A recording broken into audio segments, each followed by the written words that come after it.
ఈ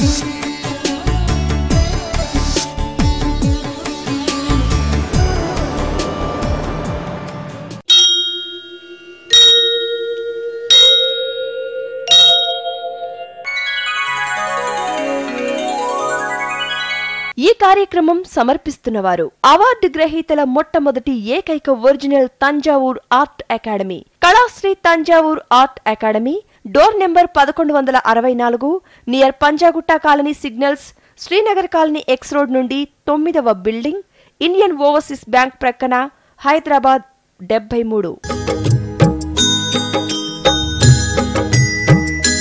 श्रीमन्नारायण नारायण हरि हरि, श्रीमन्नारायण नारायण हरि हरि. అనంత విశ్వంలో అంతటా తానై ఆవరించి ఉన్నది నిరాకార నిర్గుణ సంపన్నమైన ఆ పరబ్రహ్మ స్వరూపమే. మహాయోగులకు దివ్య తేజోమయ మండల రాశిగా, అవధూతలకు సిద్ధపురుషులకు తమ తమ ధ్యానంలో దేవి దేవతల రూపంతో, భక్తులకు అభయహస్త ప్రదాతలుగా, ఆరాధ్య దైవాలుగా దర్శనమిస్తున్నది పరమాత్మ అని కూడా పిలువబడే ఆ పరబ్రహ్మ స్వరూపమే. కానీ సామాన్యులకు ఇలాంటి దైవ దర్శనాలు కానీ, లేదా కనీసం దైవ స్వరూపాన్ని కూడా ఊహించుకోవటం దుర్లభంగా ఉండేది. ఇది ఒకప్పటి మాట. ఇలాంటి స్థితిలో మొట్టమొదటిగా సామాన్య ప్రజలకు దైవ స్వరూపాన్ని దర్శింపచేసిన దైవాంశ కళ చిత్రకళ.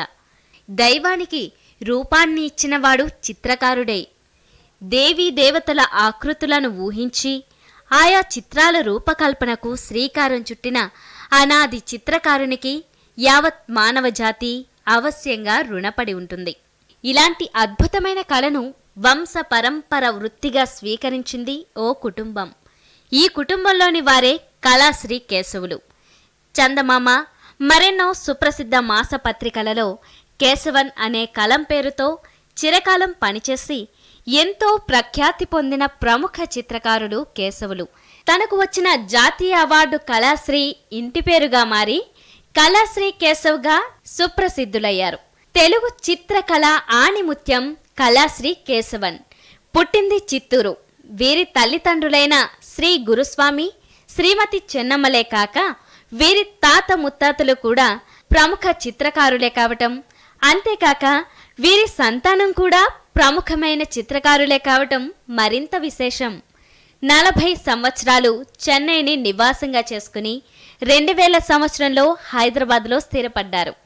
హైదరాబాద్ అమీర్పేట్ పంజాగుట్ట కాలనీ క్రాస్ రోడ్స్లో కళాశ్రీ అనే పేరుతో వెలిసిన కళా నిలయం అరుదైన కళాఖండాలకు, అద్భుత తంజావూరు తైలవర్ణ చిత్రాలకు నెలవై ఆధ్యాత్మిక లోకంగా అలరారుతున్నది.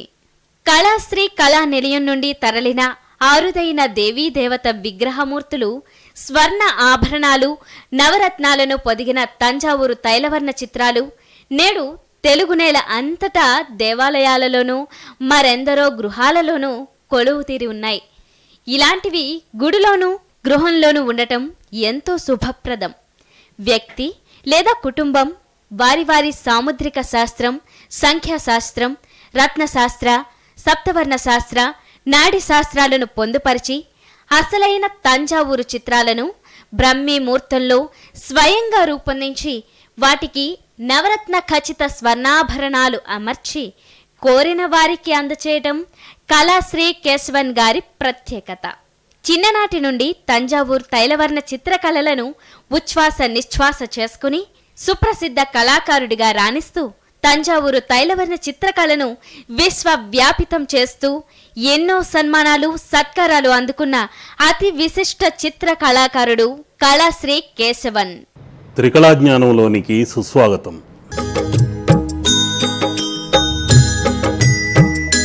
श्रीमन्नारायण नारायण हरि हरि, श्रीमन्नारायण नारायण हरि हरि. ప్రతి వారం త్రికళా జ్ఞానం ద్వారా అనేక దేవతా చిత్ర రూపాల గురించి, ఆ రూపాలలో దాగిన మర్మ సంకేతాల గురించి, ముద్రల గురించి చెప్తున్నాను.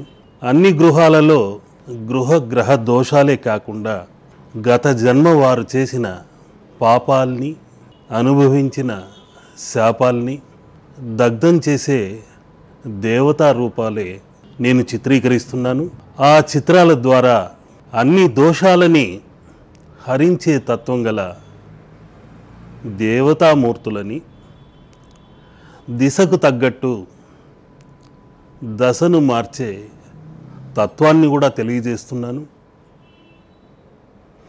ఒక్కొక్క రాశికి తగ్గట్టు, ఒక్కొక్క సంఖ్యకు తగ్గట్టు దేవతామూర్తులు ఉన్నాయి. ఇన్ని దేవతామూర్తులకి మూలమైన విశ్వశక్తి ఒకటి ఉంది. మొట్టమొదట ఆ విశ్వశక్తిని మనం ఆరాధించాలి. ఆ విశ్వశక్తి నుండి అయోనిజలుగా ఆ పరమశివుడు, విష్ణువు ఉద్భవించారు. ఆ తరువాత ఆవిర్భవించిన వాడే గణపతి. గణపతి ఎటువంటి విఘ్న దోషాలనైనా తొలగించేవాడు. గృహంలోని వీధిపోట్లకి, గృహ దోషాలకి, గ్రహ దోషాలకి అడ్డుపడేవాడు కూడా ఆయనే. వీధిపోటు అన్నది ఏ విధంగా ఉంటుంది? ఒక్కొక్క దిశ నుండి ఒక్కో రకమైన విశ్వశక్తిలో దుష్ట తరంగాలు ఉన్నాయి, అదృష్ట తరంగాలు ఉన్నాయి. ఈశాన్య దిశ నుండి అదృష్ట తరంగాలు వస్తాయి. ఆగ్నేయ దిశ నుండి కాస్త అగ్నితత్వం కూడా మిళితమై వస్తాయి. నైరుతి నుండి దురదృష్ట తరంగాలు ప్రభావం ఎక్కువగా ఉండి ఇంట్లోనికి ప్రవేశిస్తాయి. అనేక సమస్యలకు మూల కారణమవుతుంటుంది. వాయువు నుండి వచ్చే తరంగాలు కాస్త దురదృష్ట అదృష్ట తరంగాలతో మిళితమై వస్తుంటాయి. అందుకనే ఆ ఒక్కొక్క సంకేతాన్ని మనం అష్ట దిక్కులకు అమర్చితే అదృష్టం తప్పకుండా వరిస్తుంది. అంటే దేవతా చిత్రాలను పెట్టినంత మాత్రాన దురదృష్ట తరంగాలు తప్పనిసరిగా తీరిపోతాయా అంటే ఆ మాత్రం చాలదు. మన సంకల్ప బలం కూడా బలంగా ఉండాలి. ఏదో చెప్పారు కదా, వాస్తు ప్రకారం అక్కడ పెట్టాను, దేవుడే చూసుకుంటాడులే అని గాలిలో దీపం పెట్టి దేవుడా నువ్వే దిక్కన్నట్టు అవుతుంది. ఆ విధంగా కాకుండా సక్రమంగా అమర్చి నిస్వార్థమైన సంకల్ప బలంతో ఆరాధించి మన యొక్క సంకల్ప తరంగాలు దృఢంగా బలంగా మనం ఆరాధించే దేవతా చిత్రాలలో ప్రతిఫలించాలి. ఆ దేవతామూర్తులలో మనం ఏమైతే ఆలోచించి ఆ ధ్వని తరంగాలను మనం పంపించామో అవి రికార్డ్ అవ్వాలి. తప్పకుండా ఈ దేవతా చిత్రం మనకు అభయం ఇస్తుంది, మన ఇంటిని కవచంలా కాపాడుతుంది, రక్షణ కలిగిస్తుంది అని సంకల్ప బలం బలంగా ఉండాలి. అప్పుడే కానీ మీరు చిత్రం పెట్టి ఏదో పెట్టాము చెప్పారు కాబట్టి అని పెట్టినంత మాత్రాన చాలదు, పూజలు కూడా చేస్తూ ఉండండి. అలాగని అభిషేకాలు నైవేద్యాలు అవసరం లేదు. ధూపము దీపము చూపించి ఆరాధిస్తే చాలు. కొందరైతే విపరీతమైన భయాందోళనతో విగ్రహాలు ఇంట్లో ఉంటే నైవేద్యం పెట్టాలి, అభిషేకాలు చేయాలి అని చాలామంది అంటుంటారు. ఎక్కువ దేవతా చిత్రాలు ఉండకూడదంటారు. అది నిజమేనా అని అమాయకంగా ప్రశ్నిస్తుంటారు. ఒక విధంగా చెప్పాలంటే దేవతా చిత్రాలన్నవి, దేవతామూర్తులన్నవి అదృష్ట సంకేతాలవి. అంతేకాని ఎట్టి పరిస్థితుల్లోనూ ఎవరికీ హాని చేయని ముద్రలు అందులో దాగి ఉన్నాయి. కొందరు తెలియక అమాయకంగా ఉన్న దేవతా చిత్రాలని విగ్రహాలని కూడా ఎవరో ఏమో చెప్పారని నదిలో పడేయటమో చెరువులో పడేయటమో లేకుంటే ఏ గుడిలోనో వదిలేసి రావటమో చేస్తుంటారు. ఒకవేళ విరిగిన విగ్రహాలైతే ఆ విధంగా చెయ్యండి, చెదలు పట్టిన చిత్రాలైతే ఆ విధంగా చేసి కొత్తవి పెట్టండి. అంతేకాని ఎవరి మాటలో నమ్మి అనవసరంగా కంగారు పడకండి. ఎప్పుడైతే ప్రాణప్రతిష్ఠ చేయడం జరుగుతుందో అప్పుడే ఆ చిత్రానికైనా విగ్రహానికైనా తప్పనిసరిగా నిత్యం అభిషేకం చేయాలి, నైవేద్యం పెట్టాలి. అందుకనే ప్రాణప్రతిష్ఠ చేసిన విగ్రహాలు, దేవతామూర్తులు ఆలయాల్లోనే ఉండాలి. ఇంట్లో ఉన్నవన్నీ అలంకార పూజకు అర్హమైనవి. అద్భుతమైన అదృష్ట తరంగాలు దేవతా చిత్రాల్లోనే ఉంటాయి. అలంకార పూజ ఎన్ని విగ్రహాలైనా పెట్టి చేసుకోవచ్చు. మన ఇంట్లోని కుటుంబంలోని వారందరి క్షేమం కోరి, వారి అభివృద్ధి కోరి, అన్ని విధాలుగా వారికై మీరు శ్రమిస్తుంటారు, సంపాదిస్తుంటారు, దేవతారాధనలు చేస్తుంటారు. ఎప్పటికైనా దేవుడు కరుణించకపోతాడా, పిల్లా పాపల్ని మంచిగా చూడకుండా పోతాడా, అదృష్టం వరించకుండా ఉంటుందా అని తప్పిస్తుంటారు. సంకల్ప బలం అన్నది ఉంటే తప్పనిసరిగా ఆ దేవుడి కరుణా కటాక్షం మీ పైన కలుగుతుంది. ఆ భగవంతుడి పైన భారం వేసి మీ కృషిని మీరు చెయ్యండి, మంచి సత్ఫలితాలను పొందుతారు. అంతా ఆ భగవంతుడి యొక్క అనుగ్రహమే. మన ఆగ్రహాన్ని జయించి మనోనిగ్రహంతో ఉంటే ఏ విగ్రహమైనా మీకు అనుగ్రహం కలిగించకుండా ఊరుకోదు. ఒక్కొక్కరికి ఒక్కొక్క రాశి ప్రకారం, సంఖ్య ప్రకారం ఒక్కొక్క దేవతామూర్తి అధిదేవత అయి ఉన్నాడు. 27 నక్షత్రాలకి అదృష్ట యోగిని అంటూ ఉంది. ఒక్కొక్క యోగినిని వారి వారి దశానాథుడు ఎవరో, అదృష్ట దేవత ఎవరో తెలుసుకొని పూజించండి. మీ రాశి చక్రంలో ఏ గ్రహం బలహీనంగా ఉన్నది అన్నది తెలుసుకొని అంతా భగవతార్పితం అని భగవంతుడి పైన భారం వేసి మీ పనిని మీరు చేసుకుంటూ వెళితే తప్పకుండా అన్ని కార్యాలలో విజయం సాధిస్తారు. ఆ భగవంతుడు ఏ రూపాన ఏ విధంగా వచ్చి మీ ఇంటి తలుపు తడతాడో తెలియదు. ఆ సమయాన మీరు బద్దకించి సోమరితనంతో తలుపు తీయకుండా ఉంటే లక్ష్మీ స్వరూపం వెనక్కి వెళ్ళిపోతుంది. ప్రతిరోజు నిత్యం ఏ పనికైనా నేను సిద్ధంగా ఉన్నాను, ఎటువంటి పనినైనా నేను చేయగలను అనే మనోధైర్యంతో, ఆత్మబలంతో మీరు ఎప్పుడైతే అదృష్టం కోసం ఎదురు చూస్తూ ఉంటారో తప్పనిసరిగా అదృష్ట తరంగాలు ఆ దేవతా రూపాలలో అష్టదిక్కుల నుండి 8 రూపాలలో అష్టలక్ష్ములే ఇంట ప్రవేశిస్తారు. 8 రూపాలు అన్నది అష్టలక్ష్ములే కాదు, అష్ట ఐశ్వర్యాల తత్వం కూడా.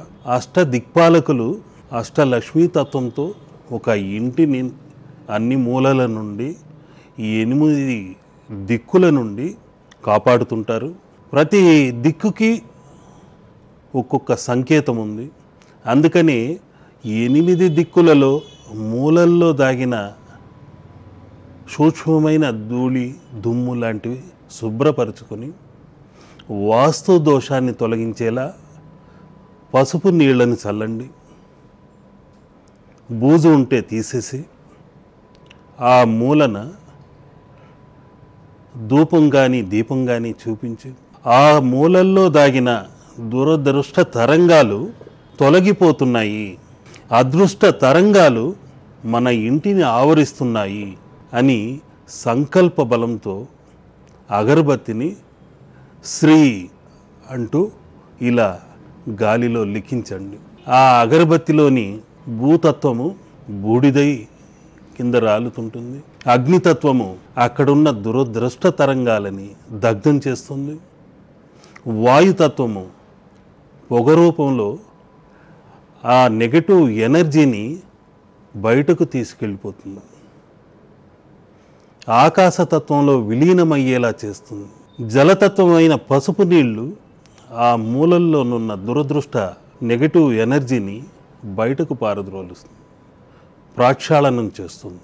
పంచభూత తత్వముతో 8 మూలలను పరిశుభ్రపరచాలి. తప్పనిసరిగా ఆ ఇంట గృహదోషాలు ఏమున్నా, గ్రహదోషాలు ఏమున్నా తొలగిపోతాయి. అన్నింటా విజయం సాధిస్తారు. లక్ష్మీ కటాక్షం తప్పకుండా కలుగుతుంది.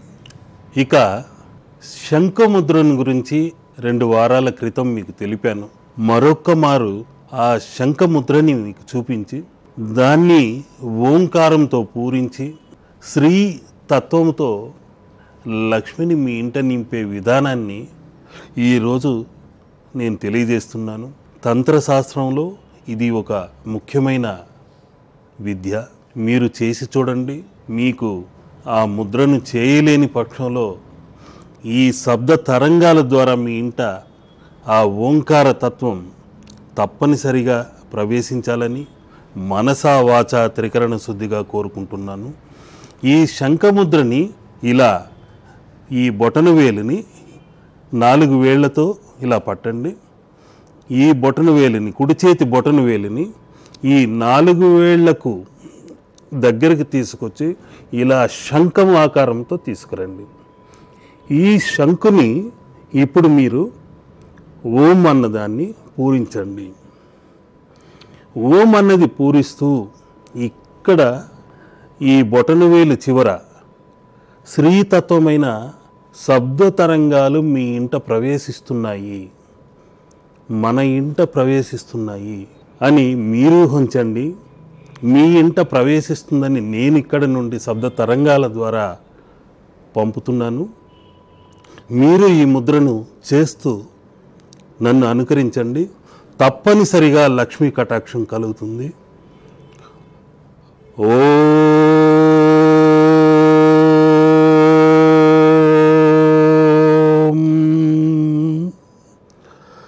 శ్రీ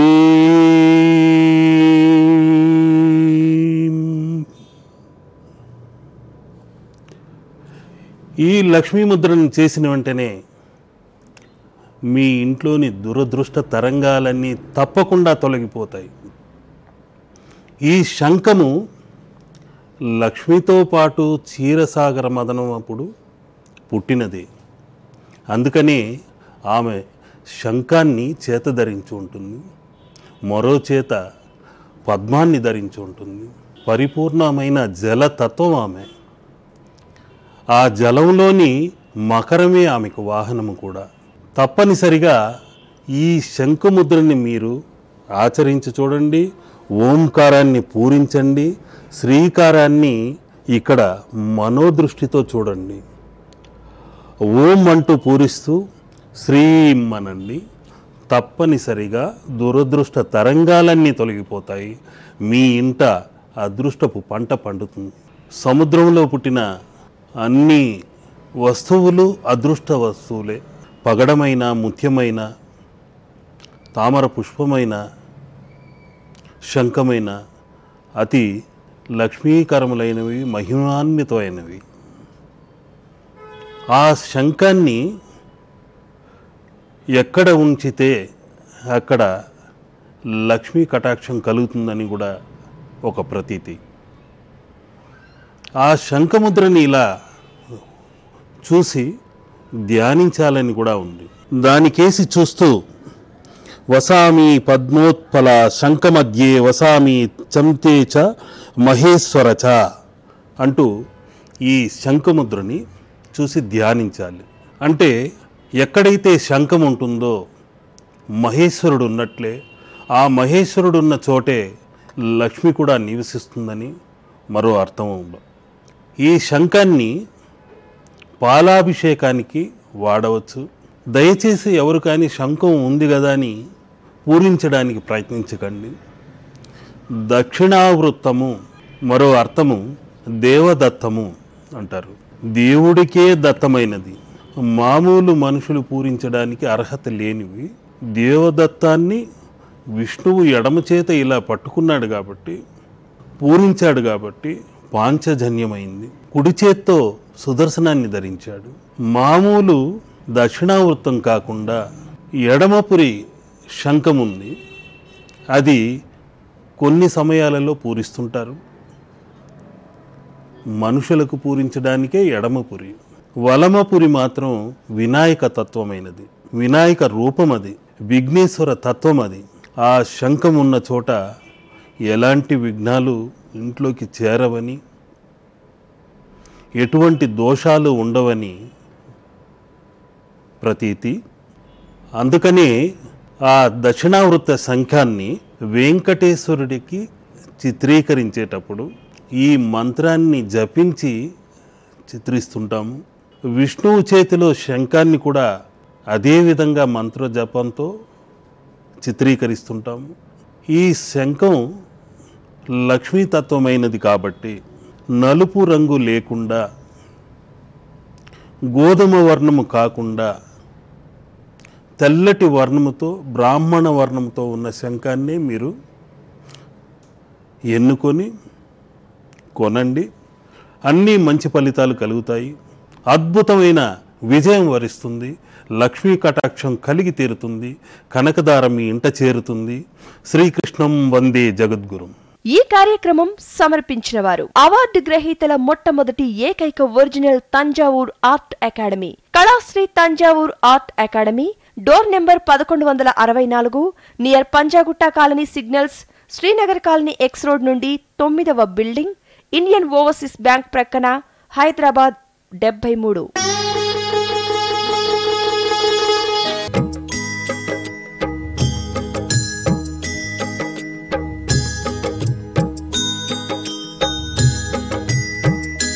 श्रीमन्नारायण नारायण